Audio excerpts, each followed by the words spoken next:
Lubat. Sa kasagsagan ng pananalasa ng Bagyong Ramil sa Pitogo, Quezon, dakong alas 6 ng umaga kanina, nabagsakan ng puno ang bahay ng pamilya ni Nicolay at siya na ang tanging nakaligtas. Agad nasawi ang kanyang lolo, ina at amain, pati na ang kanyang dalawang nakababatang kapatid na 5 buwang gulang at 11 taong gulang pa lamang. Ang pwesto po kasi talaga nila, dito po sila sa bintana. Yung sa bintana po, doon po tumumba yung puno po. Ako naman po, ang pwesto ko po, nandito ako sa may pinto. Kaya po, nung nagtumba, wala akong tama. Nagpasaklolo si Nicolay sa mga kabarangay at rumisponde ang mga rescuer.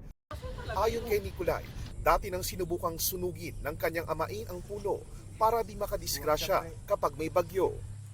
Sinunog po nung pamilya. Opo, para po maputol. Unfortunately, hindi po siya naputol. Then, nito pong umaga, due to weather condition po, lumakas po yung hangin at saka yung umulan po ng kaunti. Yung pong tumba ng puno is directly po na tumama sa mismong kinatutulugan po ng mga mag-anak. Tutulong daw ang LGU sa pagpapalibing sa mga nasawi.